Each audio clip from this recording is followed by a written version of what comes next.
The ultrasound photo curled at the edges, blackening in the hotel sink.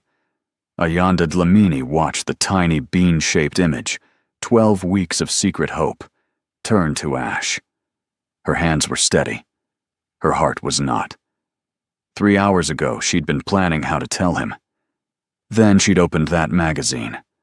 Page 43, Society Weddings. Her Jay, the man who showed up at her door with street food and terrible jokes, smiling beside a woman who looked like royalty. Seo Jae-won, the caption read, heir to Seoul's most powerful family, engaged for over a year to childhood sweetheart Han Soo-yeon. A year. She'd known him for 3 months. The lighter clattered into the sink. Ayanda grabbed her suitcase and started packing. She'd be on a plane to Johannesburg by morning. Contract breach and consequences be damned. Some prices were worth paying. The knock came at 2 a.m. Soft, 3 taps. Pause, 3 more. His knock. She froze, one hand on the zipper. Then came his voice, low and wrecked through the door. Ayanda, I know you're in there, and I know about the baby. The ultrasound photo curled at the edges first. Ayanda Dlamini watched the black and white image. The tiny bean shape that was supposed to mean everything. Turn brown, then black, then nothing. Smoke rose from the hotel sink in her Seoul bathroom. She didn't cry. She'd run out of tears somewhere between the coffee shop and here. 12 weeks. That's how long she'd been carrying this secret. 3 months of morning sickness hidden behind project deadlines, of fatigue blamed on jet lag, of a future she'd started to imagine in quiet moments when she let herself be foolish. The magazine was still open on her bed. Page 43. Society Weddings. And there he was. Seo Jae-won, heir to the Seo family empire, smiling next to a woman who looked like she belonged in a painting. Han Soo-yeon, the caption read. Childhood sweethearts are finally setting a date after a year-long engagement. A year. Ayanda had known him for 3 months. Apparently, he'd been engaged for 12. Her phone buzzed. Another message from him. Where are you? We need to talk. She turned off her phone. Then she opened her laptop and booked a flight to Johannesburg. Tomorrow morning. 6 a.m. She'd miss her project deadline, probably get fired, and definitely lose her work visa. None of that mattered anymore. She threw the lighter in the trash and started packing. The knock came at 2 in the morning. Ayanda froze, one hand on her suitcase zipper. It was gentle. 3 soft taps, then silence, then 3 more. That was his knock, the one he used when he came to her apartment late at night, still wearing his work clothes, looking tired in a way that made her want to fix everything. She didn't move. Ayanda. His voice came through the door, low and careful. I know you're in there. Your light's on. She still didn't answer. I saw the magazine. I know. Please, just let me explain. Explain what, exactly? How he forgot to mention a fiancé? How their rule of no last names, no personal history, was actually just a convenient way for him to lie without technically lying? Go away, Jae-won. Silence. Then, I can't. Watch me make you. Your visa's connected to the Hanul Museum project. The project funded by SEO Holdings, my family's company. Ayanda's hand stilled on the suitcase. If you leave before the contract's complete, there are legal implications. Breach of contract. Possible deportation flags that could affect future travel. She crossed to the door, but didn't open it. Are you threatening me right now? No. God, no. I'm telling you because I don't want you blindsided when you get to the airport tomorrow. A pause. I'm trying to help. You want to help? Go back in time and tell me the truth. She heard him lean against the door. The small thud of his forehead against the wood, maybe. Or his fist. She'd seen him do that before when he was frustrated. Press his knuckles to his temples, like he could physically push a solution into his brain. I will fix this, he said finally. This isn't a problem you can fix. This is a life. My life, and you don't get to be in it anymore." She turned off the light, stood in the darkness, and listened to him breathe on the other side of the door for what felt like hours. Eventually, she heard footsteps. The elevator. Ding. Silence. Ayanda didn't sleep. She sat on the edge of the bed and calculated. The contract had 4 months left. 4 months in Seoul. 4 months of growing more pregnant in a city where the father of her child was apparently royalty of some kind. At 5 a.m., she made coffee and opened her laptop. Searched Seo Jae-won. Big mistake. The man she knew as Jae, the one who bought her street food and laughed at her terrible Korean pronunciation and fell asleep on her couch with his face soft and unguarded, was apparently one of the most powerful men in Seoul. The articles called him a businessman. The comments section called him other things: dangerous, connected, untouchable. There were photos of him at galas, groundbreakings, charity dinners, always in dark suits, always with that same controlled expression. And in half of them, there she was. Han Soo-yeon.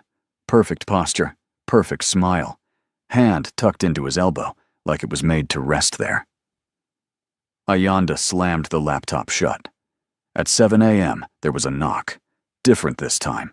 Brisk, professional. She opened the door to a woman in her 50s, sharp eyes and a sharper suit. "Ms. Dlamini, I'm Park Min-ji, legal counsel for SEO Holdings. May I come in?" Before you think Ayanda's going to just roll over and let this story happen to her, stick around. This is where it gets interesting. And if you're loving the chaos already, hit that like button. Trust me, you'll want to see where this goes. Ayanda didn't move from the doorway. No. Park Min-ji smiled. It didn't reach her eyes. "I understand you're upset, but we need to discuss your contract." At 7 a.m.? Mr. Seo was concerned you might make a decision you'd regret. Mr. Seo can mind his business. You are his business, Ms. Dlamini. Your work visa was expedited through SEO Holdings. Your housing allowance comes from our subsidiary. The museum project you're designing? We own the land, the permits, the funding. Park Min-ji tilted her head. In Seoul, you are our business. Ayanda felt her jaw tighten. So what? I'm trapped here? You're contracted here. There's a difference. There it is. That phrase. The one that means you're about to get legally cornered with a smile. If you leave before the project's complete, you'll be in breach. That means returning your signing bonus, covering the cost of visa processing, and potential legal fees. Park Min-ji pulled out a tablet, scrolled, turned it to face Ayanda. Roughly 80 million won. I can send you the breakdown. Ayanda's stomach dropped. That was almost 60,000 US dollars.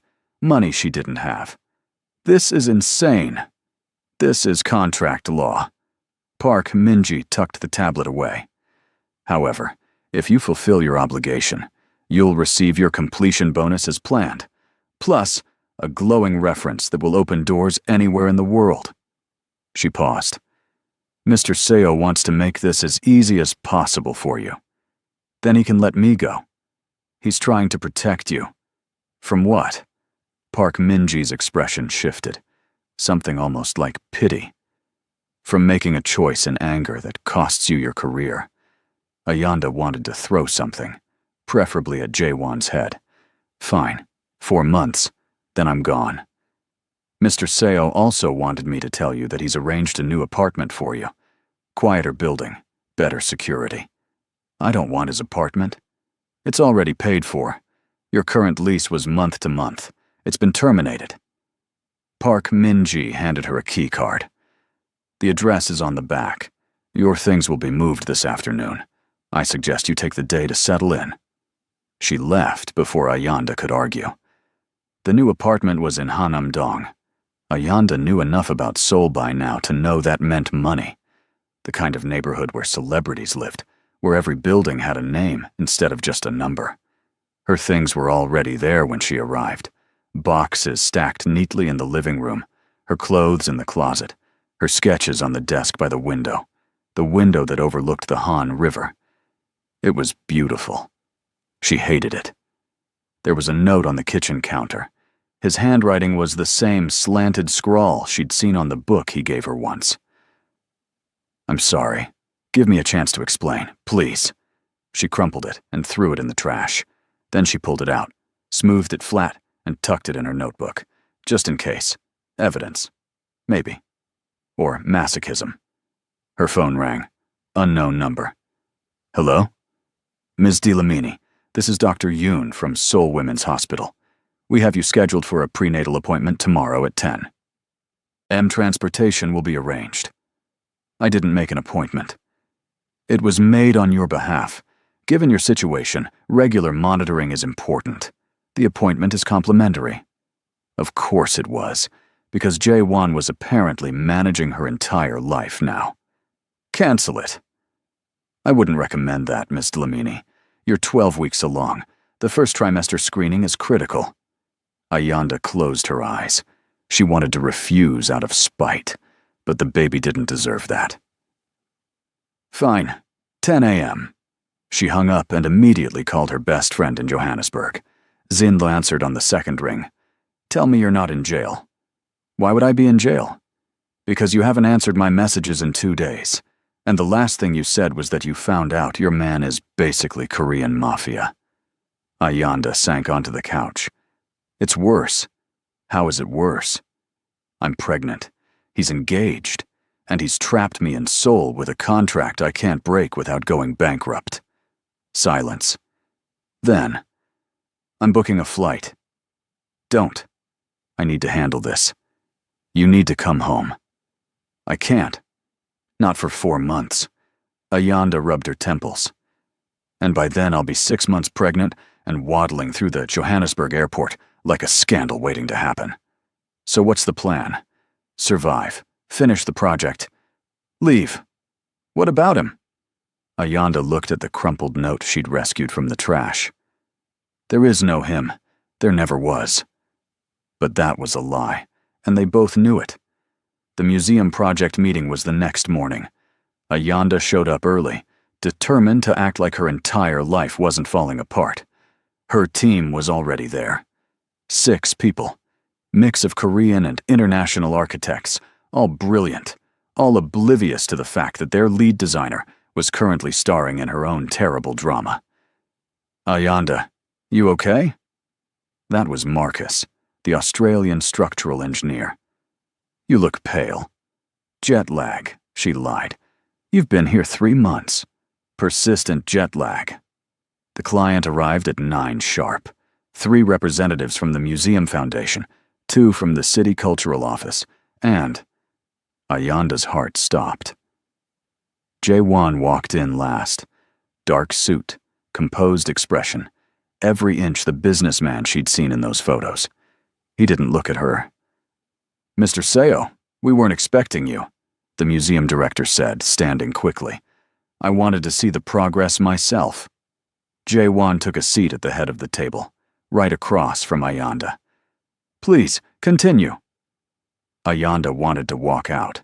Instead, she opened her laptop and pulled up her presentation.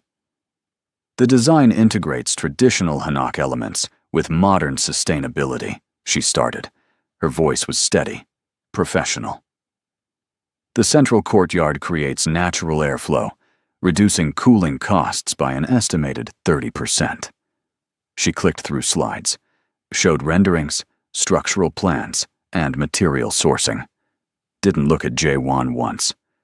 "The roof design is inspired by traditional Korean curves, but we're using recycled steel instead of tile. Lighter weight, better earthquake resistance, same visual impact." "Beautiful work," one of the foundation reps said. "Ms. Delamini has exceeded every expectation," the museum director added. "This project is going to be a landmark." Ayanda allowed herself one glance at Jae-won. He was looking at her presentation, face unreadable. "I have a question," he said. Of course he did. "The timeline shows completion in 4 months. Is that realistic?" "Yes." "No delays, no contingencies."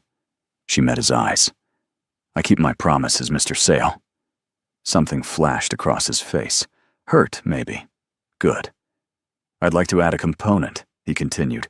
A dedicated gallery space for cross-cultural exhibitions, African and Korean artists, side by side. The room went quiet.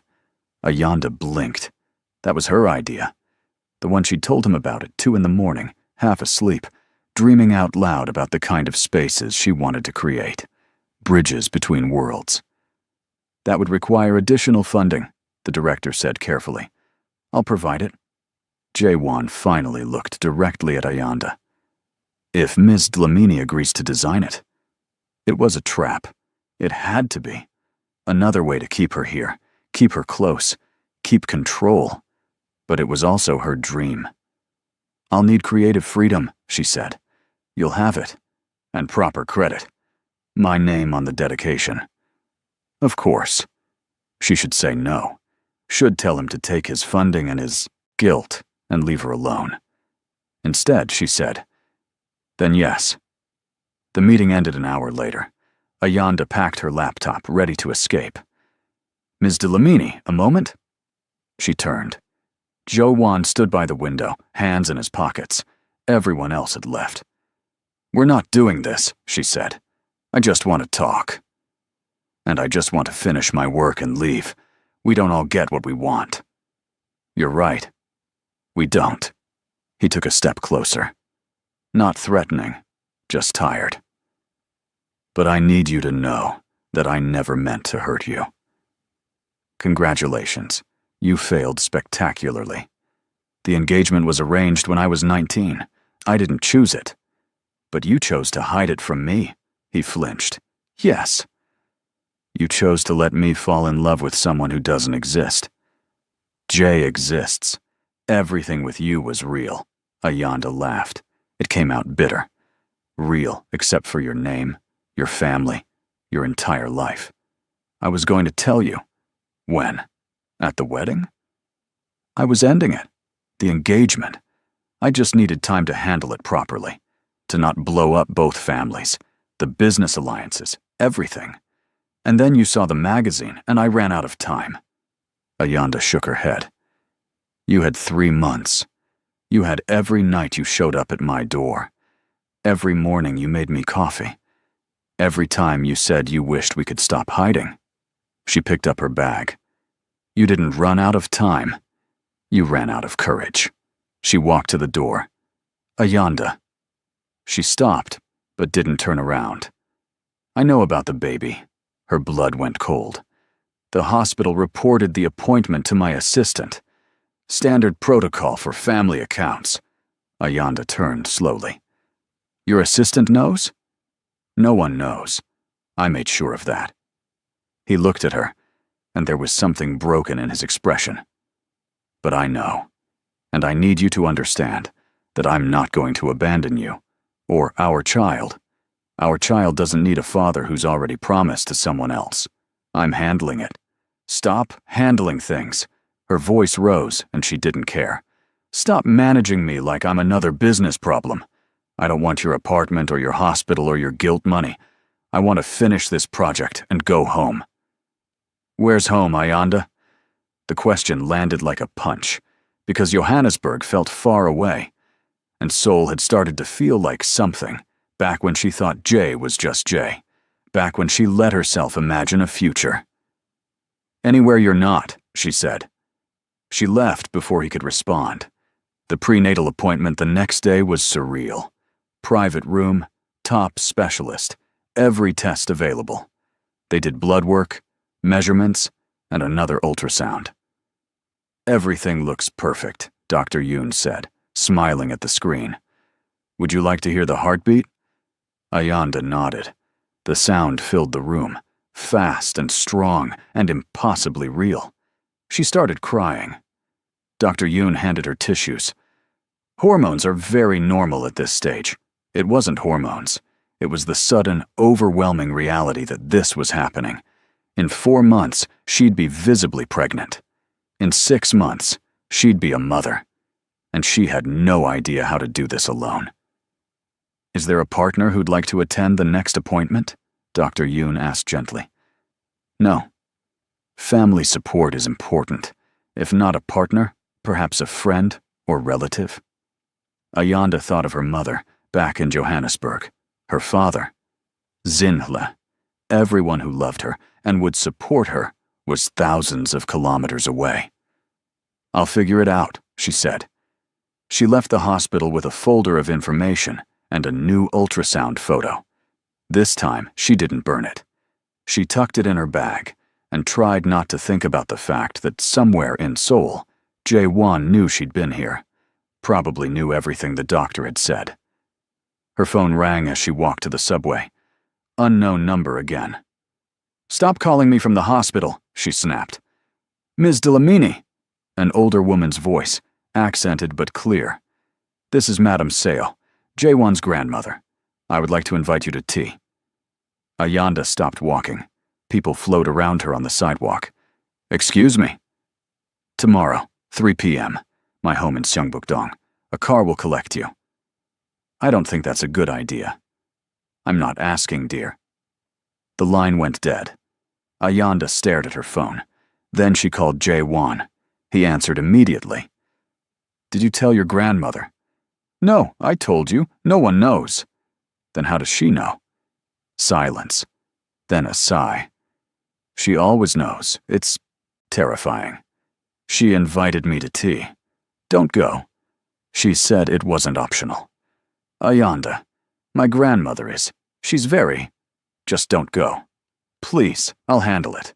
Stop handling things, she hung up. Then immediately regretted it, because now she had no idea what she was walking into. The car that picked her up the next day was black, expensive, and driven by a man who didn't speak the entire ride. They wound through neighborhoods that got progressively quieter, progressively older. Traditional houses with tile roofs tucked behind modern walls. They stopped in front of a gate. It opened automatically. The house beyond was beautiful. Traditional Hanok architecture, but maintained like a museum. Wooden beams, a curved roof, a courtyard garden that probably required a full-time gardener. An older woman in a hanbok waited at the entrance. Ms. Dlamini, please, come in. Ayanda followed her inside, removing her shoes, accepting the slippers offered. They walked through hallways that smelled like wood and tea and something floral. Madame Seo sat in a room overlooking the garden. She was 76, according to the articles Ayanda had obsessively read last night.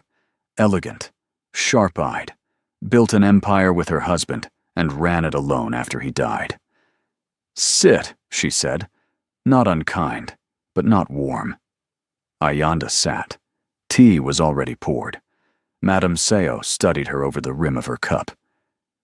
You're younger than I expected. I'm 29. As I said, young. She set down her cup. But talented. I've seen your work. The Maboneng Commons in Johannesburg. Mixed use, community-focused. You think long-term. You researched me. Of course I did. You're carrying my great-grandchild. Ayanda's teacup rattled against the saucer. He told you. He didn't have to. I have sources. And eyes. He's been distracted for months. Then suddenly he's moving you to a secure building and arranging private medical care. She smiled slightly. I'm old, not oblivious. What do you want from me? To meet you. To see if you're suitable. Ayanda stood. I'm not auditioning to be part of your family. Sit down. The command in her voice was absolute. Ayanda found herself sitting. Whether you like it or not, you are connected to this family now. The child you're carrying is a CO. That comes with complications. I don't want anything from you. Good. That makes you smarter than most. Madame Seo poured more tea. But what you want and what you'll need are different things. Seoul is not forgiving to single mothers, especially foreign ones, especially ones connected to families like ours. Then I'll raise my child somewhere else. Running away is easy. Building something is harder. She looked at Ayanda directly. Which kind of person are you? Ayanda thought of the museum project, the gallery space Jae-won had offered, the one she'd said yes to even knowing it was complicated. I finish what I start, she said. Then finish this. Stay. Let us help you. Why? Because you're good for him. He's been sleepwalking through his life since his father died. Then he met you, and he woke up. Madame Seo's expression softened slightly. I don't care about the engagement. Soo-yeon is lovely, but it's a business arrangement, not a love match. I care about my grandson being happy, and I care about my great-grandchild being raised by people who chose each other, not obligation. He didn't choose me. He chose to lie to me. And that was wrong. But he's young. He made a mistake. She leaned forward. The question is, can you forgive him? Eventually? Ayanda didn't know how to answer that. Madame Seo nodded like she'd heard the answer anyway. Take your time. But while you're deciding, accept help. The apartment, the medical care, security if you need it. Not from guilt. From family. I'm not family. Not yet. But you will be. She stood, indicating the meeting was over. Ayanda left. Feeling more confused than when she'd arrived. That night, Jae-won showed up at her door. She'd been expecting it. What did she say to you? He looked genuinely worried. That I should forgive you. He blinked. Really? Eventually, not today. I'll take it eventually. He hesitated. Can I come in? No. Can we at least talk? Out here? Ayanda leaned against the doorframe. You have 5 minutes. I ended the engagement. Her heart stopped. What? I told Soo-yeon yesterday. She deserves honesty. And I couldn't keep lying. He ran, a hand through his hair, making it stick up. She hated that she found it endearing. It's complicated. There are families involved, business contracts tied to the marriage agreement. We can't just announce it publicly yet without causing chaos. But privately, between us, it's done. Why? Because I love you. Ayanda's breath caught. I've loved you since you yelled at me for being late to our second date. Since you explained the Fibonacci sequence in architecture at 3 in the morning. Since you cried, watching a documentary about buildings. He stepped closer. I love you, and I'm sorry I was too much of a coward to say it when it mattered. Jae-won, I'm not asking you to forgive me right now. I'm just asking you to let me try. Let me prove that I choose you. That I'm choosing you. Ayanda wanted to believe him, wanted it so badly it physically hurt. But wanting wasn't enough. 4 months, she said. I'm here for 4 more months. If you want to prove something, you have that long. And then? Then I decide if I stay or go. He nodded. I'll take it. He left without pushing for more. Ayanda closed the door and slid down to sit against it. This was going to be the longest 4 months of her life. The next 2 weeks were strange. Jae-won didn't push, didn't show up unannounced, didn't flood her with messages. Instead, he did something worse. He was thoughtful. A package arrived at her door. Inside, ginger tea and crackers, the kind that actually helped with morning sickness. No note. She knew it was from him. 3 days later, her favorite bakery order appeared at her office. Still warm, still no note. Then a book. African Architects of the 20th Century. First edition. She'd mentioned wanting to read it once, months ago. He'd remembered. Ayanda wanted to be angry about it, wanted to send everything back. But she drank the tea because she was nauseous, ate the pastries because she was hungry, read the book because she was curious, and hated herself a little bit for it. Work became her refuge. The museum project was expanding with the new gallery addition. More drawings, more meetings, more late nights at her desk. She was reviewing foundation plans when her phone rang. Unknown number. She'd learned to answer those now. Hello, Ms. Dlamini. This is Han Soo-yeon. I was hoping we could meet. Ayanda nearly dropped her phone. I know this is unexpected, Soo-yeon continued. Her voice was calm, educated, the kind that came from expensive schools and etiquette training. But I think we should talk, just the two of us. I don't think that's a good idea. Please, I'm not angry. I just want to understand. There was something in her tone, not hurt exactly, just tired. One coffee, Ayanda said finally. Public place. Tomorrow, 2 p.m. There's a cafe near Gyeongbokgung Palace. Quiet but not private. They hung up. Ayanda immediately texted Jae-won. Your ex-fiancé just called me. His response came in seconds. Don't go. Too late. Already agreed. Ayanda, please. Soo-yeon is complicated. So am I. She turned off her phone before he could argue. The cafe was tucked down a side street, the kind of place that catered to locals, not tourists. Ayanda arrived early, ordered tea she couldn't drink, and waited. Soo-yeon walked in at exactly 2 p.m.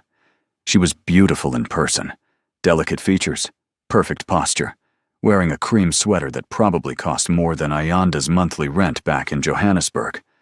But her eyes were red-rimmed, like she'd been crying recently.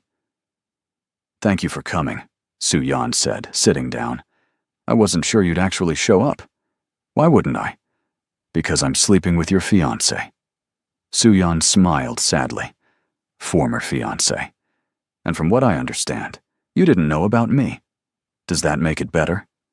It makes it not your fault. Soo-yeon ordered coffee from the server, then turned back to Ayanda. I've known Jae-won since we were children. Our families have been planning this marriage since we were teenagers. I always knew he didn't love me. Not the way you're supposed to love someone you marry.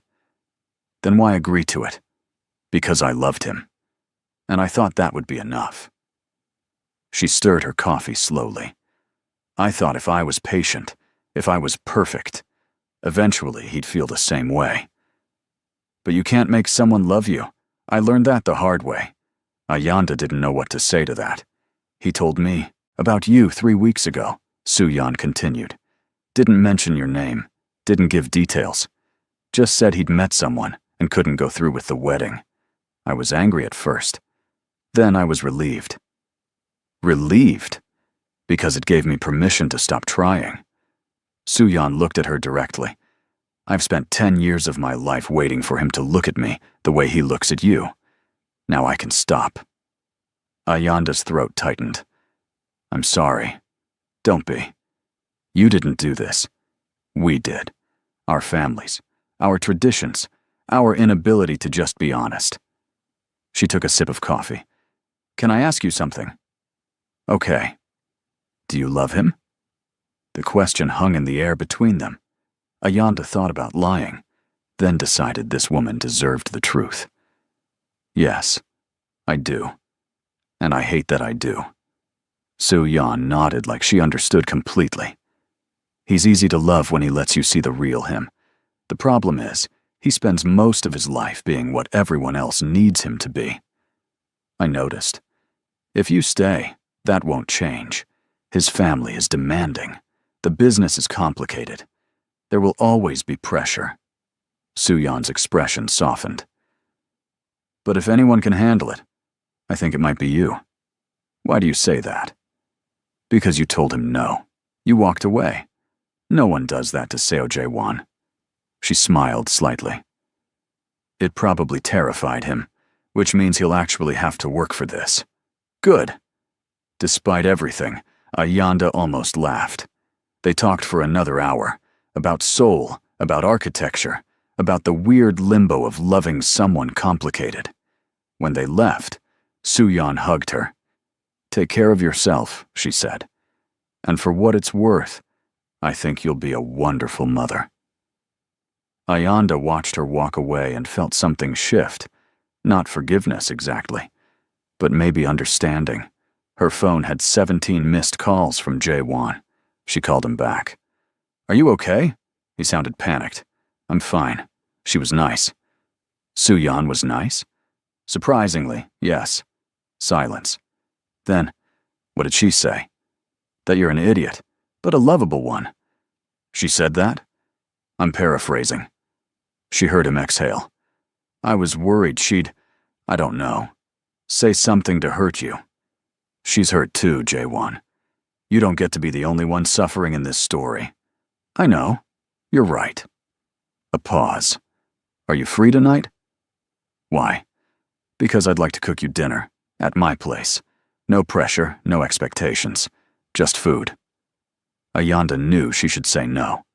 Knew she was opening a door she'd been trying to keep closed. What are you cooking? Jjigae. Your favorite. Damn him for remembering. 7 o'clock, she said. And if you poison me, I'm haunting you forever. Deal. His apartment was in the same building as hers, 3 floors up. She'd never been inside.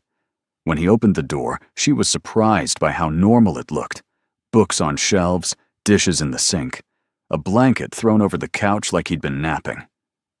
You look surprised, he said. I expected something more. I don't know, fancy. My mother's house is fancy. This is where I actually live. He gestured to the kitchen. Dinner's almost ready. Make yourself comfortable. She sat at his counter and watched him cook. He moved efficiently, chopping vegetables, adjusting heat, tasting broth. This was the Jay she remembered. Relaxed, focused, present. You're staring, he said without looking up. You're cooking. It's weird seeing you do normal things. I cook all the time. I know. I just forgot. She accepted the water he handed her. Everything in the last few weeks has been so surreal. Seeing you like this reminds me of before. He plated the food, set it in front of her, then sat down across the counter. I miss before, he said quietly. Me too. They ate in comfortable silence. The jjigae was perfect. Rich, spicy, exactly the way she liked it. How are you feeling? He asked. Physically, I mean. Tired. Nauseous in the mornings. My jeans don't fit anymore. Do you need anything?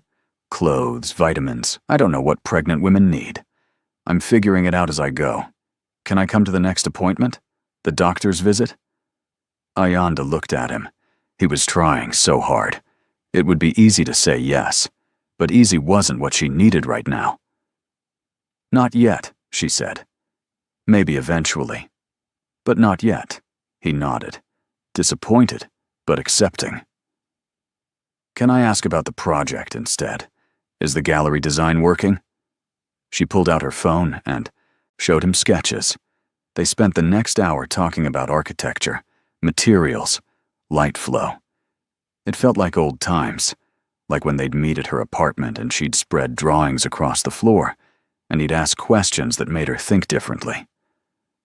You should use bamboo for the interior screens, he said, pointing at her sketch.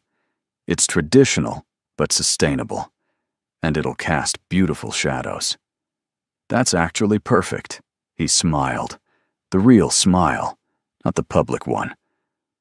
I have good ideas sometimes. Sometimes, she agreed. When she left that night, he walked her to the door. Thank you for coming, he said. Thank you for not being weird about everything. I'm trying. She almost kissed him. The instinct was there, muscle memory from months of being together. But she stopped herself. Good night, J1. Good night, Ayanda. She went back to her apartment and realized she was smiling. Okay, listen.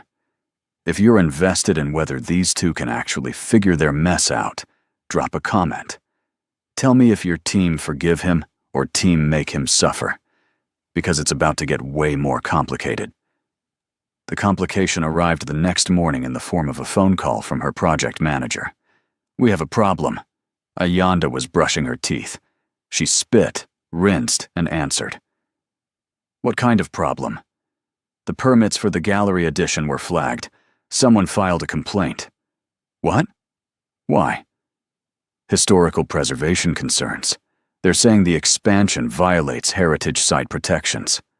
Ayanda's stomach dropped. The site's been cleared? We had approval. We did. But complaints can trigger reviews. This could delay us by months. We don't have months. The timeline's already tight. I know. We're trying to figure out who filed it and why. I'll keep you updated. Ayanda hung up and immediately knew. This wasn't random. Someone was targeting the project, which meant someone was targeting her. She called Jae-won. "Did you do something to make someone angry?" she asked when he answered. "Good morning to you too, and probably." "Why?" "Someone's sabotaging the museum project." She heard him moving, the sound of a door closing. "Tell me everything." She explained about the permits, the complaint, the delay. "This is about us," he said. "Someone knows about us, and they're using the project to get leverage." "Your mother?" "No. She's direct. If she wanted to pressure you, she'd do it to your face." He was quiet for a moment. This is someone else. Someone who benefits from chaos. "That's not ominous at all. Let me make some calls. I'll fix this." "Jae-won, you can't just fix everything." "Watch me." He hung up before she could argue. 3 hours later, Ayanda was at the construction site when a car pulled up. A woman in her 50s stepped out, elegant, cold-eyed. She looked like Jae-won. Same cheekbones, same posture. This had to be his mother. "Ms. Dlamini, I'm Seo Ji-hye. We should talk." It wasn't a request. They sat in the site office, a temporary building that smelled like sawdust and coffee. Seo Ji-hye looked around with barely disguised distaste. "My son has been making reckless decisions lately," she started. "I assume you're aware." "If you mean breaking his engagement, yes. I mean, throwing away a decade of careful planning for a relationship that started 3 months ago." Ayanda kept her expression neutral. "I didn't ask him to do that." "No, but you didn't discourage him either. With respect, Mrs. Seo, your son is an adult. He makes his own choices." "Does he?" Ji-hee leaned forward. "Or is he making choices based on guilt and obligation? Because I understand there are additional complications now." So she knew about the pregnancy. "Let me be clear," Ji-hye continued. "I don't care about your relationship. I care about my family's reputation and my son's future. A scandal right now could damage business relationships worth billions of won." "Then maybe you should have raised him to be honest, instead of teaching him to hide things."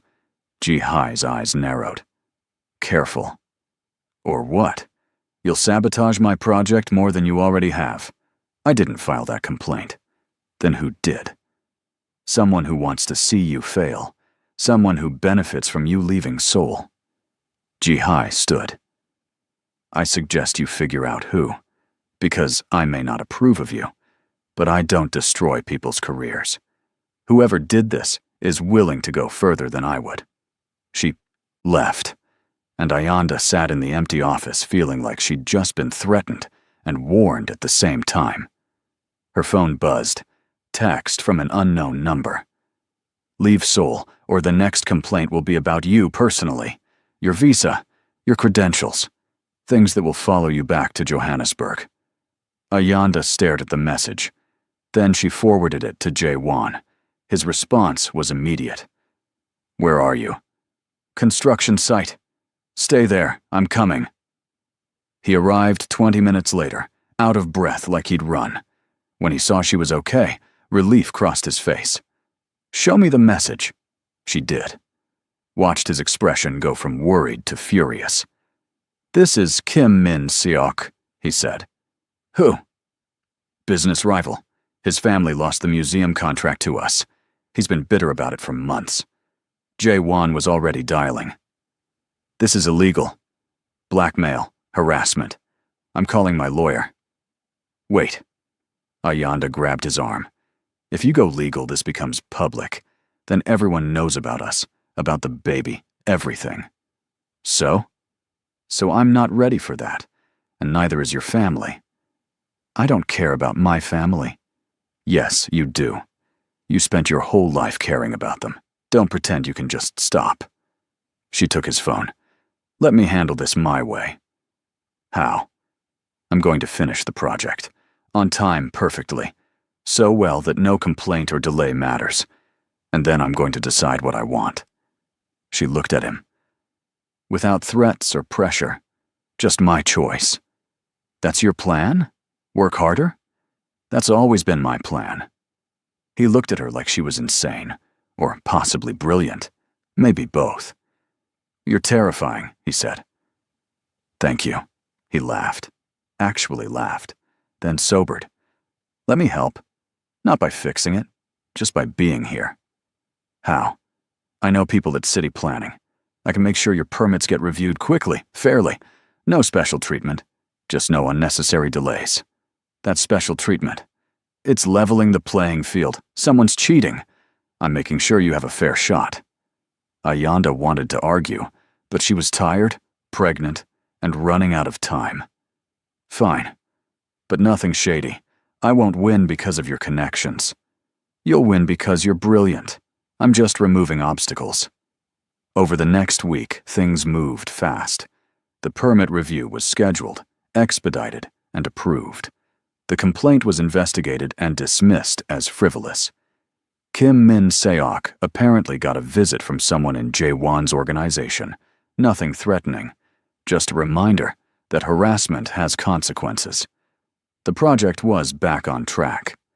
Ayanda worked 16-hour days, supervised construction, revised plans, and coordinated with contractors. Her team started noticing she wasn't drinking coffee anymore, that she'd disappeared for bathroom breaks constantly, that she was wearing looser clothes. Marcus cornered her one afternoon. Are you pregnant? She froze. What? You have that glow. My sister had it. Also, you've been eating crackers constantly, and you nearly cried yesterday when the foundation pour went well. Ayanda sighed. Yes, I'm pregnant. Please don't tell anyone. Who's the dad? Wait, is it that guy who keeps showing up? The one who funded the gallery? It's complicated. It's always complicated. Marcus grinned. Congratulations, by the way. You're going to be a terrifying mother. In a good way. She laughed despite herself. That night, Jae-won texted. Dinner tomorrow? My grandmother wants to see you again. Why? She didn't say. But when she summons, you go. She's not summoning me. Ayanda, she's absolutely summoning you. The next evening, Ayanda found herself back at Madame Seo's house. This time, Jae-won came with her. You didn't mention he'd be here, Ayanda muttered as they walked to the door. She didn't mention it. I invited myself. How'd that go? She hung up on me, but I came anyway. Madame Seo was waiting in the same room as before. She looked at Jae-won with mild annoyance. I didn't invite you. I know, I'm crashing. Sit down before I change my mind about tolerating you. They sat. Tea was poured. Madame Seo studied them both. You're showing, she said to Ayanda. Ayanda glanced down. She was wearing a loose sweater. But yes, there was a small bump now. 14 weeks. A little, she admitted. Have you thought about what happens when it becomes obvious? I'll deal with it. How? I don't know yet. Madame Seo nodded, approvingly. Honesty. Good. She turned to Jae-won. And you? What's your plan? To support Ayanda however she needs. Vague, useless. Try again. Jae-won straightened. I want to go public. Announce the pregnancy. Announce our relationship. Deal with the fallout. No, Ayanda said immediately. Why not? Because I'm not a scandal. And our child isn't going to be born into a media circus. So what do you want? Time, privacy, a chance to figure this out without everyone watching. Madame Seo sipped her tea. Impossible. You're connected to this family now. Privacy isn't an option. Then I'll leave. You keep saying that, but you're still here. Ayanda met her eyes. Because I keep my commitments. 4 months, that was the deal. And after? After, I decide. What if I told you that you're welcome to stay? Not as his obligation, as family. Ayanda blinked. What? I'm old. I don't waste time on pretense.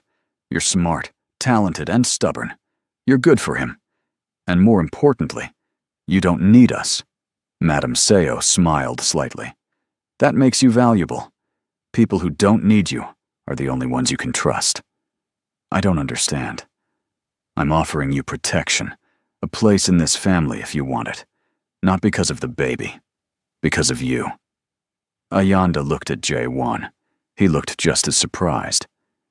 Think about it, Madame Seo said. But don't take too long. The world won't wait forever.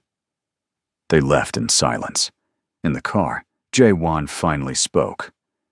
Did my grandmother just adopt you? I think so. That's never happened before.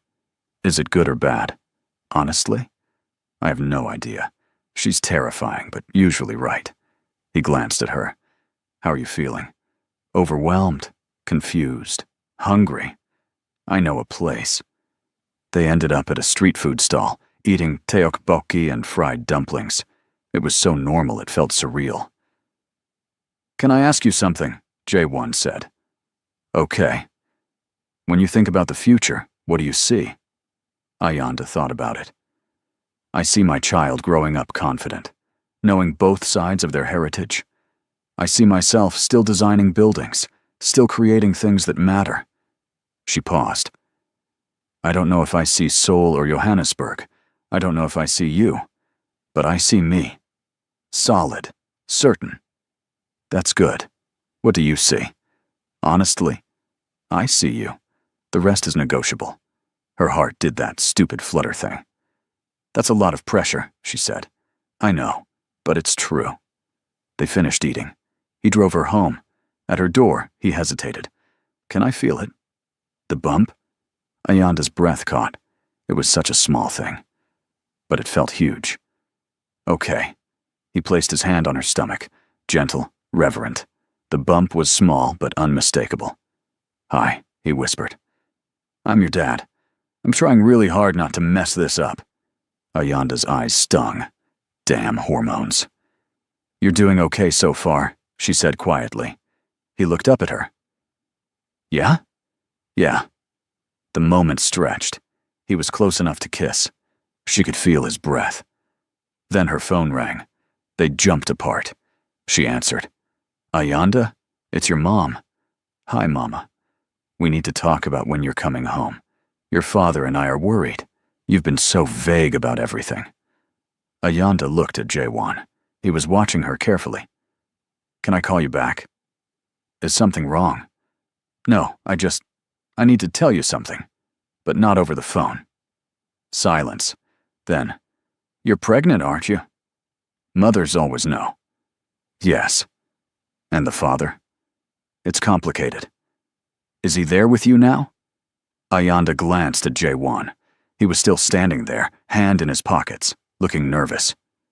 Yes. Put him on. Mama, I don't think... Ayanda Elizabeth Dlamini, put him on the phone. Jae-won's eyes went wide.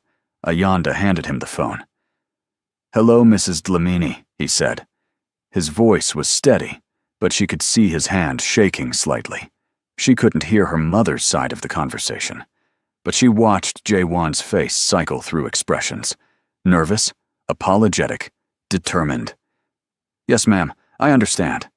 No, ma'am, I take full responsibility. Yes, I will. I promise. He handed the phone back. What did she say? Ayanda asked. She said if I hurt you again, she'll fly to Seoul and handle me personally. Despite everything, Ayanda laughed. She's terrifying, Jae-won added. Now you know where I get it from. He smiled, then sobered. She wants to come visit, meet me properly, talk about everything. When? Next month. Ayanda's stomach flipped, her parents meeting Jae-won, meeting his family, everything becoming real and concrete and unavoidable. Okay, she said. Okay, we'll figure it out. Together? She looked at him, really looked, at the man who'd lied to her and broken her heart, and was now standing on her doorstep looking hopeful and scared and sincere.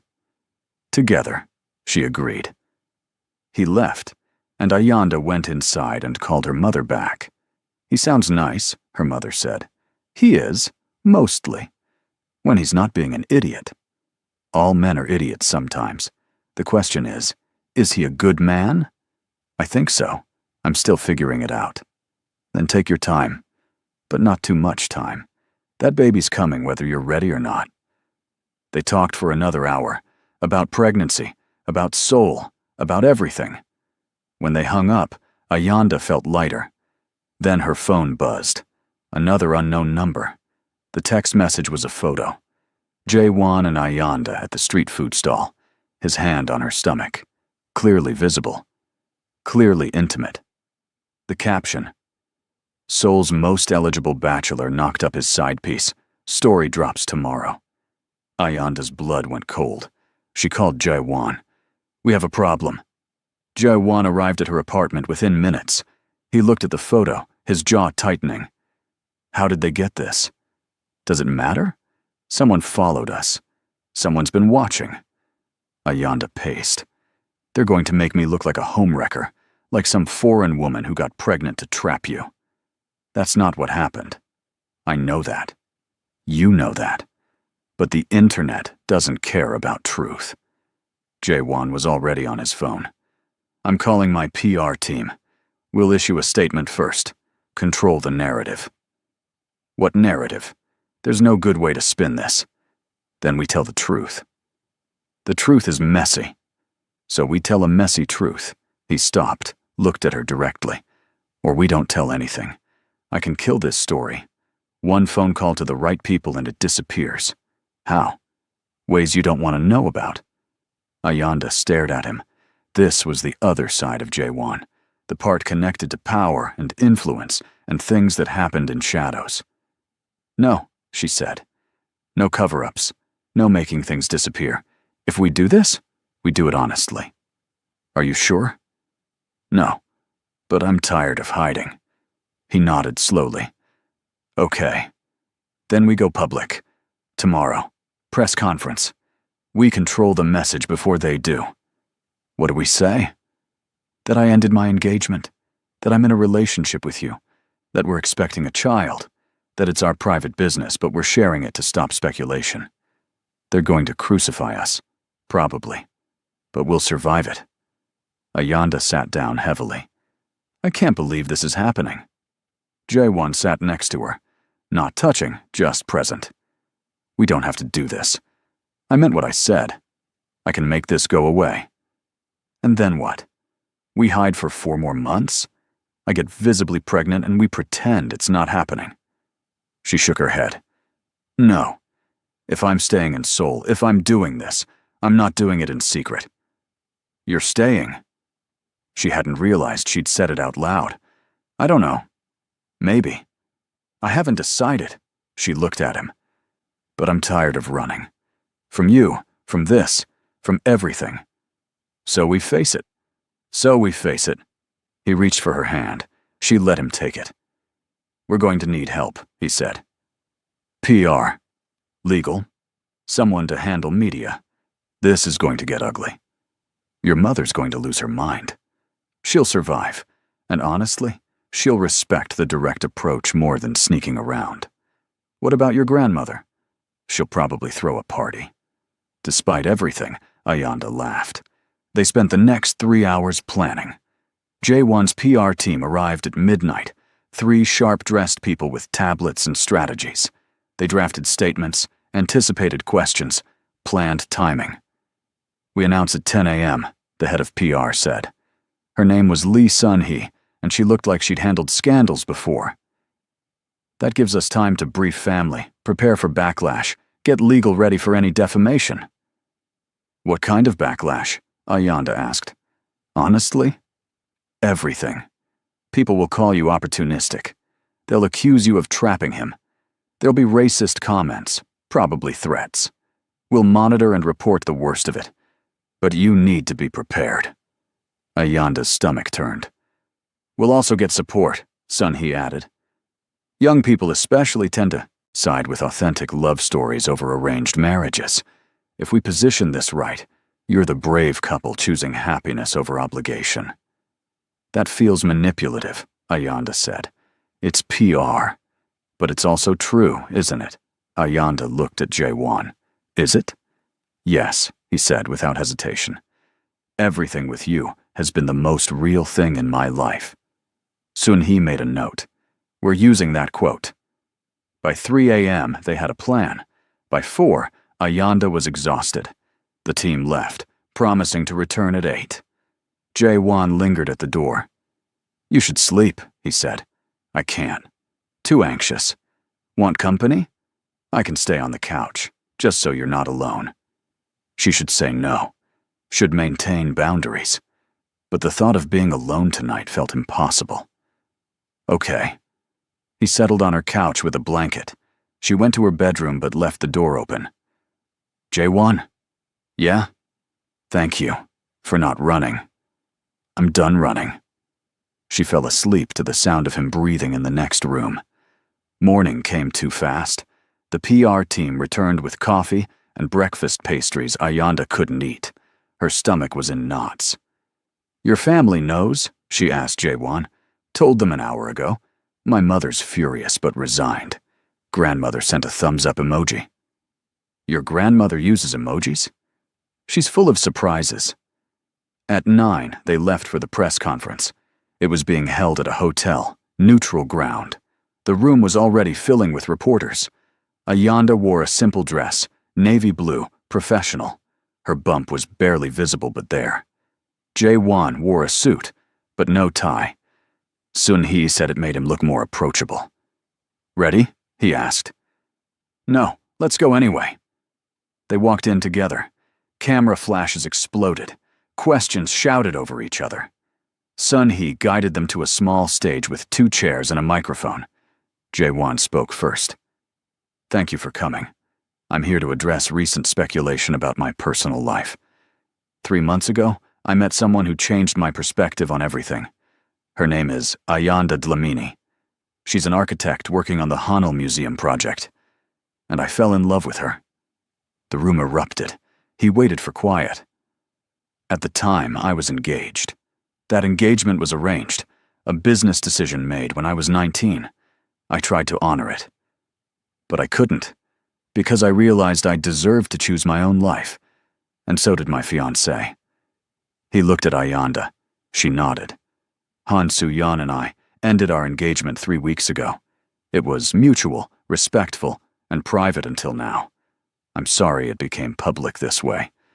She deserves better." "What about the pregnancy?" someone shouted. Jae-won didn't flinch. "Ayanda is expecting our child. We're both very happy about it. And before anyone asks, no, that's not why I ended the engagement. I ended it because I was in love with someone else. The pregnancy happened after." Technically true. The engagement ended before she told him. Ayanda leaned toward the microphone. "I know this looks messy. I know people will judge. But I didn't know about the engagement when we started seeing each other. When I found out, I tried to leave. Jae-won stopped me. Not by trapping me, but by being honest. By making a choice." "Are you getting married?" another reporter called. "We haven't discussed it," Ayanda said honestly. "Right now, we're focused on preparing for our child and finishing my work in Seoul." "Will you stay in Korea?" "I don't know yet.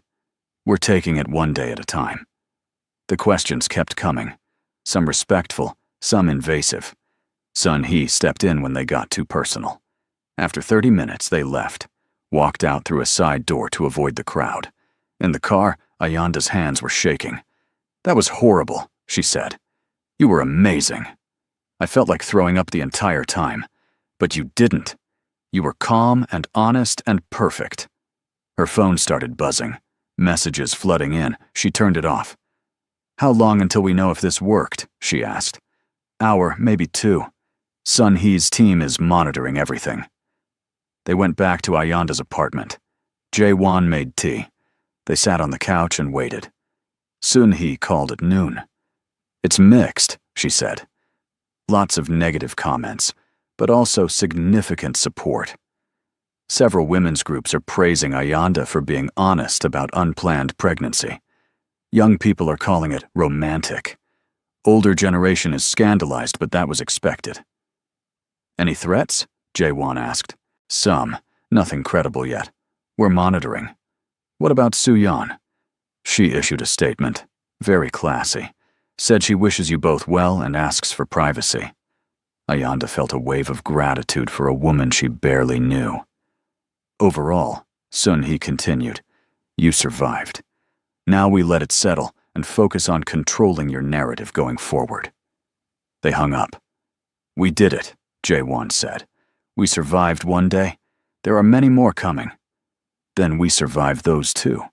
Ayanda's phone rang. Her mother. I saw the news, her mother said.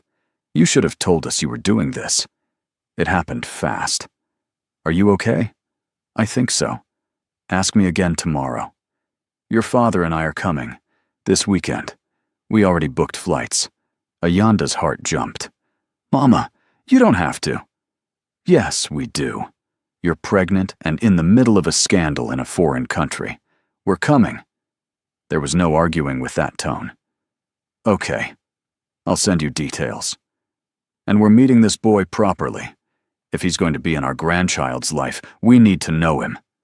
He's 31, Mama. Not a boy. He's a boy until I decide he's a man. Jae-won, who could apparently hear through the phone, looked terrified. They spent the next 3 days in a strange limbo. The story circulated online. Comments ranged from supportive to vicious. Ayanda stopped reading them. Her project team was supportive, thank goodness. Marcus gave her a high five. The museum director assured her the scandal wouldn't affect her work. Jae-won's mother requested a meeting. Ayanda agreed. They met at a restaurant, private room, just the three of them. Seo Ji-hee was cold, but not hostile. I won't pretend to be happy about this situation, she said. But my son made his choice. And my mother approves of you, which counts for something. I'm not trying to take over your family, Ayanda said. Good, because you couldn't. Ji-hye sipped her wine. But you are part of it now, whether either of us likes it. So we should establish boundaries. What kind of boundaries? I won't interfere with your relationship. You don't interfere with family business. You raise my grandchild to understand both cultures. And you don't embarrass us publicly. I think that ship sailed. Ji-hye almost smiled. Fair point. But going forward, we present a united front. Family matters stay private. Agreed. And if you hurt my son, you answer to me. If he hurts me again, he answers to my mother. She's arriving this weekend. This time, Ji-hye did smile. I look forward to meeting her. It wasn't warmth, but it was respect. Ayanda would take it. The weekend arrived too fast.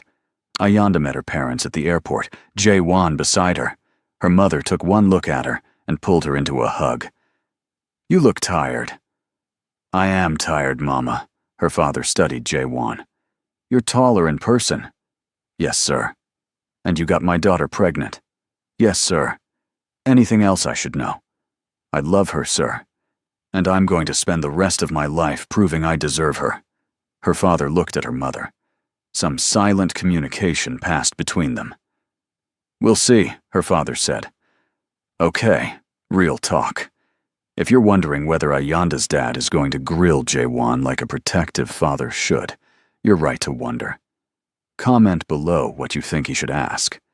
And maybe drop your own dad's most intimidating question, because I know you have one.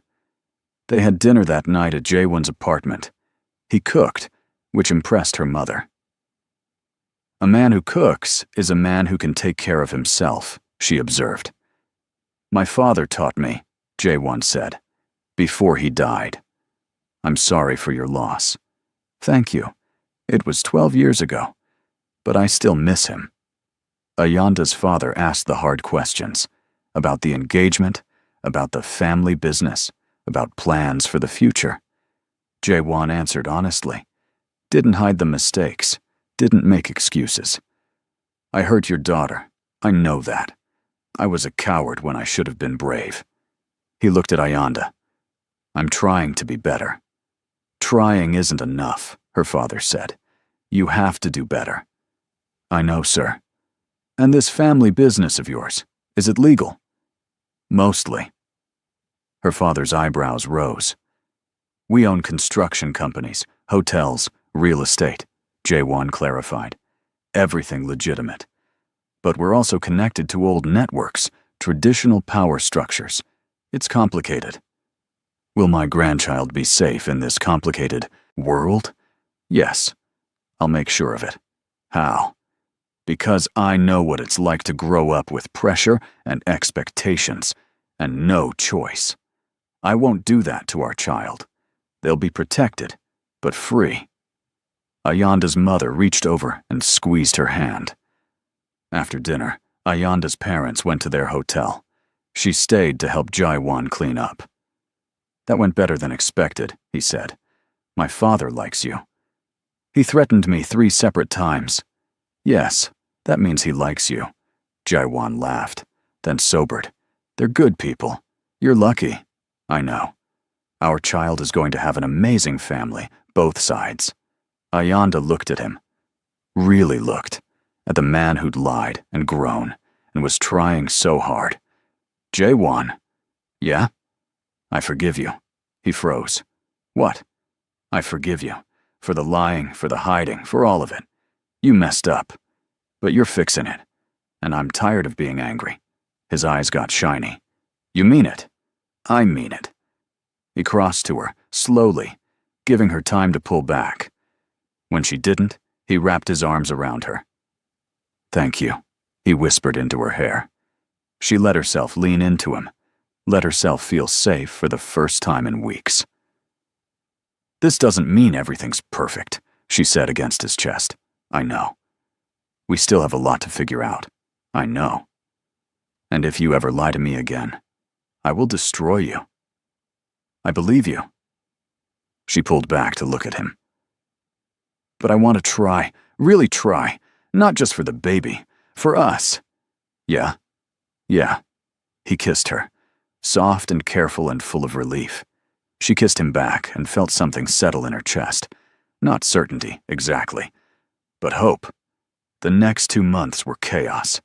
Ayanda's parents stayed for 2 weeks, met Jaewon's family, explored Seoul. The meeting between her mother and Madame Seo was legendary. 2 strong women sizing each other up over tea, then apparently deciding they liked each other. Your grandmother is terrifying, Ayanda's mother told her later. I respect that. The museum project progressed. Ayanda worked through her pregnancy, her team accommodating when she needed breaks. The gallery space was taking shape, beautiful, and exactly what she'd envisioned. At 20 weeks, they had another ultrasound. Jaewon came this time. Do you want to know the gender? Dr. Yoon asked. They looked at each other. Yes, they said together. It's a girl. Jaewon's face did something complicated. Joy and terror and wonder all at once. A daughter, he said quietly. Ayanda was crying, happy tears this time. They left the hospital holding hands. I don't know how to raise a daughter, Jaewon said. Good thing you have months to figure it out. What if I mess it up? You will, so will I, but we'll fix it together. He stopped walking, turned to face her. Move in with me. What? Not because you have to. Not because of the baby. Because I want to wake up with you every morning. I want to figure out this parenting thing together. I want to build a life with you. Jaewon, I'm not proposing. Not yet. I know you need time. But live with me. Let's be a family. Ayanda thought about her apartment, her space, her independence. Then she thought about him making her breakfast, about falling asleep next to him, about their daughter growing up seeing parents who chose each other. Okay. Yes. I'll move in with you. He picked her up and spun her. She laughed and swatted him. Careful. I'm carrying precious cargo. Both of you are precious. She moved in the next week. It was surprisingly easy, merging their lives. Her sketches on his walls, her books on his shelves, their routines blending. The museum project finished on schedule. The opening was scheduled for late spring, just before her due date. At 30 weeks pregnant, Ayanda stood in the completed gallery space and cried. It was perfect. Bamboo screens casting shadows, natural light flooding in. Space for art from 2 continents to speak to each other. "You did it," Jae-won said, standing beside her. "We did it." The dedication plaque was installed the next day, designed by Ayanda Dlamini, funded by CO Holdings in partnership with the National Museum Foundation. Her name, permanent, on something that would outlast her. The opening gala was beautiful. Ayanda wore a dress that accommodated her belly, feeling enormous and proud. Her parents flew back for it. Jae-won's family attended. Even Soo-yeon came, gracious and kind, congratulating Ayanda on her work. "You built something amazing," Soo-yeon said. "Thank you, and thank you for your statement. It helped. We're all just trying to be happy. Different paths, same goal." They hugged, and Ayanda felt a chapter close. That night, back at the apartment, Jae-won found her on the balcony. Tired? Exhausted. Happy. Terrified. About the baby? About everything. She's coming in 6 weeks. We're going to be parents. We're going to be terrible at it. Absolutely. But we'll figure it out. Ayanda leaned against him. "Do you ever wonder what would have happened if I'd made that flight? If I'd actually left? Every day. What do you think? I think I would have followed you to Johannesburg. Probably would have shown up at your door like an idiot, begging for another chance. Would I have let you in? I hope so." She turned to face him. "I'm glad I stayed. Me too. I love you, Jae-won, even when you're infuriating. I love you too, even when you're stubborn. I'm not stubborn. You literally worked through contractions with our first daughter because you wanted to finish a drawing. That hasn't happened yet. It will. I know you." She laughed because he was probably right. 6 weeks later, their daughter arrived. 8 pounds, healthy lungs, her father's eyes. They named her Naledi Seo. Star in Setswana, her mother's language. Seo from her father. Ayanda's mother cried when she heard the name. Jae-won's grandmother approved, which was basically a blessing. The first night home from the hospital, they sat on the couch, Naledi sleeping between them. "We made a person," Jae-won whispered. "Terrifying, right?" "Absolutely." Naledi made a small noise. They both froze. She settled back to sleep. "What now?" Ayanda asked. "Now we figure it out, day by day. I got offered a job in Johannesburg. The firm wants me back." Jae-won looked at her. "What did you say?" "That I'd think about it. I wanted to talk to you first." "What do you want to do?" "I don't know. I love Seoul. I love the work I'm doing here. But I miss home too.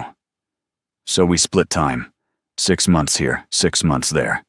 I can work remotely for some of it. We make it work. You'd do that?" "I'd do anything to keep us together." Ayanda kissed him, soft and grateful. "Let's try Seoul for now. See how it feels raising her here. We can always change our minds." "Okay." Naledi woke up crying. They spent the next hour feeding her, changing her, walking her around the apartment. Parenting was exhausting and beautiful, and nothing like Ayanda expected. But they were doing it together.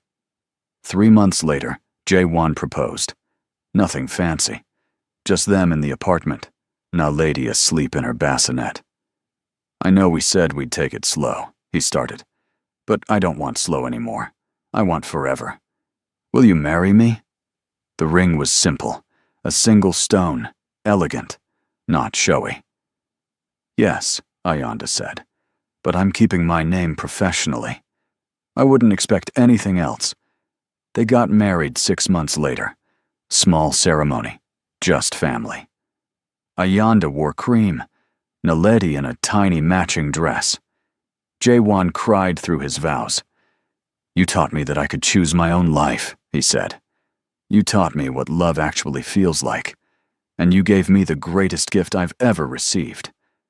He looked at Naledi, sleeping in Ayanda's mother's arms. 2 greatest gifts. Ayanda's vows were simpler. "You drove me crazy. You still do, but you're my favorite person to be crazy with. Let's build something beautiful. They honeymooned in South Africa, showed Naledi the country her mother came from, visited Ayanda's childhood home, let their daughter meet the aunts and uncles and cousins who would love her. Then they went back to Seoul, back to work and family dinners, and the beautiful chaos of building a life. On Naledi's first birthday, they threw a party. Both families, both cultures, both languages mixing in their apartment. Ayanda stood on the balcony for a moment, watching through the window. Jaiwan holding their daughter, her father talking to Madame Seo, her mother laughing with Ji Hai. This was her life now. Complicated, cross-continental, full of people who loved loudly. Jaiwan came outside, Naledi on his hip. You okay? Perfect. Liar, you're thinking too hard. I'm thinking about how different everything is from a year ago. Good different. The best different. Naledi reached for her, saying mama in her sweet baby voice. Ayanda took her, breathed in that baby smell, felt her heart expand. I'm glad I stayed, she said. I'm glad you gave me another chance. Don't waste it. Never. They went back inside, back to the party, back to their loud, complicated, beautiful family. And if you stuck with this story all the way to the end, thank you. Life is messy. Love is complicated. But sometimes, when you're brave enough to choose it, it's worth every hard moment. If this story made you feel something, hit that subscribe button. Because there are more stories like this coming. Stories about people who mess up and grow and choose love even when it's terrifying. And honestly, isn't that what we all need to hear? That it's okay to be imperfect, as long as we keep trying. Ayanda and Jaiwan didn't get a perfect ending, but they got a real one, and sometimes that's even better.